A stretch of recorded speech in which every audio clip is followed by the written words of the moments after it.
Roswel, Alien Interview, Chapter 9, A Timeline of Events. Matilda O'Donnell McElroy, Personal Note. For this interview I took written notes because Errol gave me a lot of dates and names that I couldn't possibly remember without writing them down.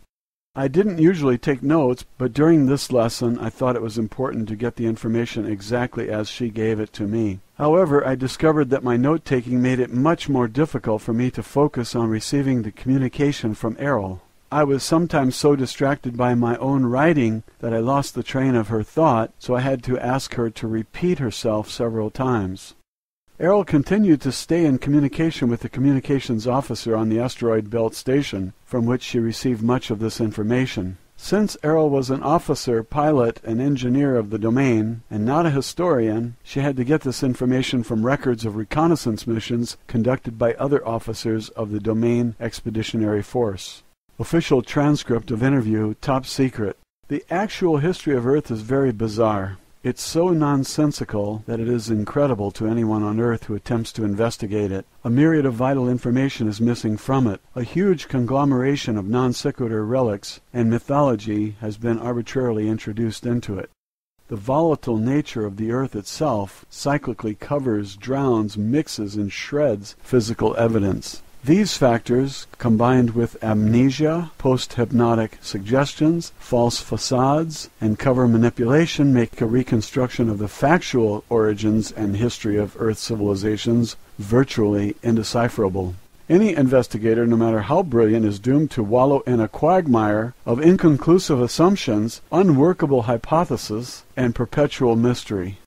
Since the domain does not suffer these afflictions, having the advantage of memory, longevity, and an exterior point of view, I will add some clarification to your fragmentary knowledge of the history of Earth. These are some of the dates and events that are not mentioned in Earth history textbooks. These dates are significant because they provide some information concerning the influences of the old empire and of the domain on Earth. Although I have attended several briefings by our mission control personnel on the general background of the Earth within the past few hundred years, I will rely principally on data gathered from records captured after our invasion of the old Empire planetary headquarters. Since that time, the Domain Expeditionary Force has tracked the general progress of events on Earth. As I mentioned, in some cases the domain has chosen to intervene in certain affairs on Earth in order to ensure the success of our long-term expansion plans. Although the domain has no interest in Earth per se, or the population of Isbys on this planet, it does serve our interests to ensure that the resources of Earth are not destroyed or spoiled. To that end, certain officers of the domain have been sent to Earth on reconnaissance missions from time to time to gather information. However, the following dates and events have been extrapolated from the accumulated information in the data files of the domain, at least those that are accessible to me through the Space Station Communications Center. 208,000 BCE. The establishment of the old empire, whose headquarters were located near one of the tail stars of the Ursa Major Big Dipper constellation of this galaxy.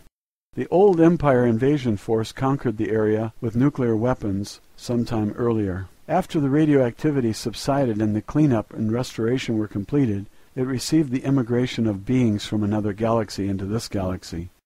Those beings set up a society that kept going until about 10,000 years ago, when it was superseded by the domain.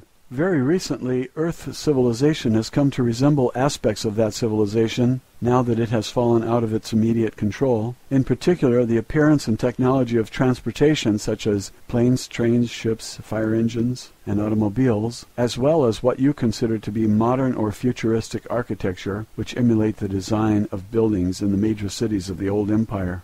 Before 75,000 BCE, the domain records contain very little information about the civilizations on the continental landmasses of Atlanta and Lemur, except to note that they did coexist on Earth at more or less the same time. Apparently both civilizations were founded by remnants of electronic space opera cultures who fled from their native planetary systems to escape political or religious persecution.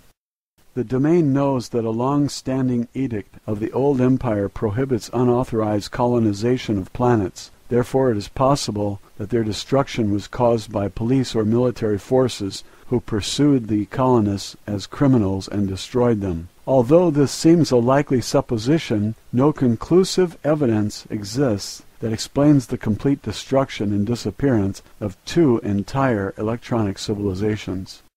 Another possibility is that a massive submarine volcanic eruption in the region of Lake Toba in Sumatra and Mount Krakatoa in Java caused the destruction of Lemur. The floodwaters caused by the eruption overwhelmed all the land masses, including the highest mountains. Survivors of the destruction of the civilization, the Lemurians, are the earliest ancestors of the Chinese. Australia and the ocean areas to the north were the center of the Lemurian civilization and are the source of the Oriental races. Both civilizations possessed electronics, flight, and similar technologies of space opera cultures. Apparently the volcanic eruption expelled such a significant mass of molten rock that the resulting vacuum beneath the crust of Earth caused great areas of the land masses to sink below the oceans. The continental areas occupied by both civilizations were covered with volcanic matter and then submerged, leaving very little evidence that they ever existed except for legends of a global flood which prevail in every culture of the earth, and for survivors who are the genus of the Oriental races and cultures. That kind of colossal volcanic explosion fills the stratosphere with toxic gases which are carried around the whole planet. The usual refuse of these volcanic eruptions can easily cause a rain that lasts 40 days and 40 nights due to atmospheric pollution, as well as an extensive period during which radiation from the sun is deflected back into space and causes global cooling. Certainly such an event would cause an ice age, extinctions of life forms, and many other relatively long-term changes lasting thousands of years. Due to the myriad types of naturally occurring global cataclysmic events which are indigenous to Earth, it is not a suitable planet for habitation by ISBs. In addition, there have been occasional global cataclysms caused by ISBs, such as the one that destroyed the dinosaurs more than 70 million years ago. That destruction was caused by an intergalactic warfare, during which time Earth and many other neighboring moons and planets were bombarded by atomic weapons. Atomic explosions cause atmospheric fallout much like that of volcanic eruptions. Most of the planets in this sector of the galaxy have been uninhabitable deserts since then. Earth is undesirable for many other reasons: heavy gravity and dense atmosphere, floods, earthquakes, volcanoes, polar shifts, continental drift, meteor impacts, atmospheric and climatic changes, to name a few. What kind of lasting civilization could any sophisticated culture propose to develop in such an environment? In addition, Earth is a small planet of a rim star of a galaxy. This makes Earth very isolated geographically from the more concentrated planetary civilizations which exist toward the center of the galaxy. These obvious facts have made Earth suitable for use only as a zoological or botanical garden, or for its current use as a prison, but not much else. Before 30,000 years BCE, Earth started being used as a dumping ground and prison for ISBs who were judged untouchable, meaning criminal or nonconformists. ISBs were captured, encapsulated in electronic traps, and transported to Earth from various parts of the old empire. Underground amnesia stations were set up on Mars and on Earth in the Rwenzori Mountains in Africa, in the Pyrenees Mountains of Portugal, and in steppes of Mongolia. These electronic monitoring points create force screens designed to detect and capture ISBs when the ISB departs the body at death. ISBs are brainwashed using extreme electronic force in order to maintain Earth's population in a state of perpetual amnesia. Further population controls are installed through the use of long-range electronic thought control mechanisms. These stations are still in operation, and they are extremely difficult to attack or destroy, even for the domain, which will not maintain a significant military force in this area until a later date. The pyramid civilizations were intentionally created as a part of the ISB prison system on Earth. The pyramid is alleged to be the symbol for wisdom. However, the wisdom of the old empire on planet Earth is intended to operate as part of the elaborate amnesia trap consisting of mass, meaning, and mystery. These are opposite to the qualities of an immortal spiritual being which has no mass or meaning. An Isby is solely because it thinks that it is. Mass represents the physical universe, including objects such as stars, planets, gases, liquids, energy particles, and teacups. The pyramids were very, very solid objects, as were all the structures created by the old empire. Heavy, massive, dense, solid objects create the illusion of eternity.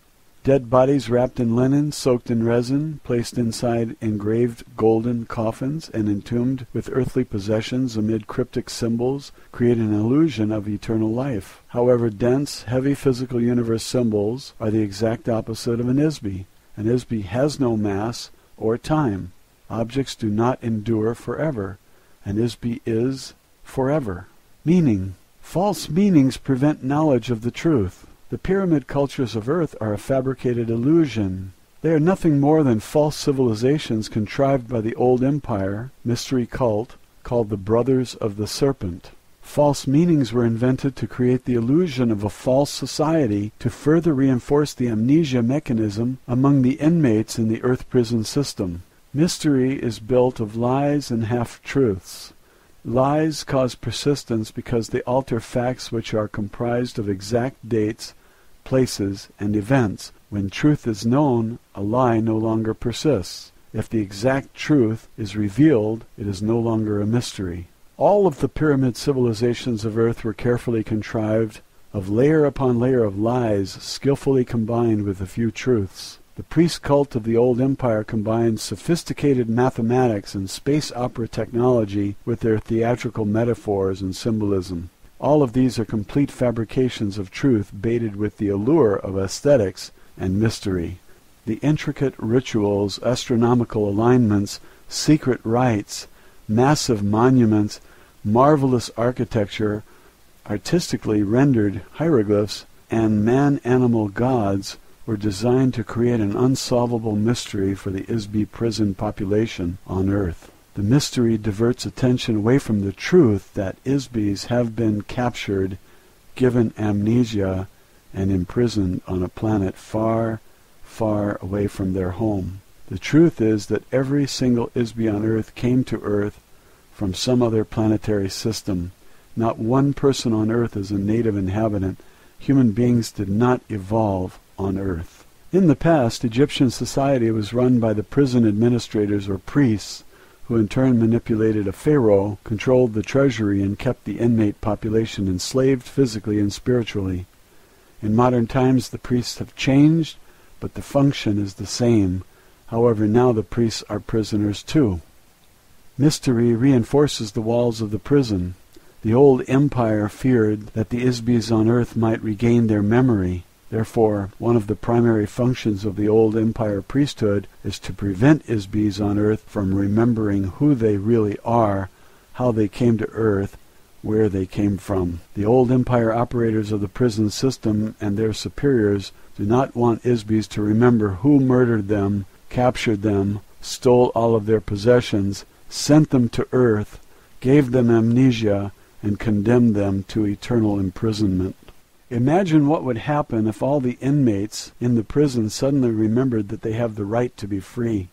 What if they suddenly realize that they have been falsely imprisoned and rise up as one against the guards? They are afraid to reveal anything that looks like the civilization of the inmates' home planets. A body, a piece of clothing, a symbol, a spaceship, an advanced electronics device, or any other remnant of civilization from a home planet could remind a being and rekindle his memory. Sophisticated technologies of entrapment and enslavement, which were developed over millions of years in the old empire, have been applied to the Isbys on Earth with the intention to create a false facade for the prison. These facades were installed on Earth in totality all at once. Every piece is a fully integrated part of the prison system. This includes a religion of mumbo-jumbo doublespeak. Every pyramid civilization uses this as part of a control mechanism to keep the population enslaved by force, by fear, and by ignorance.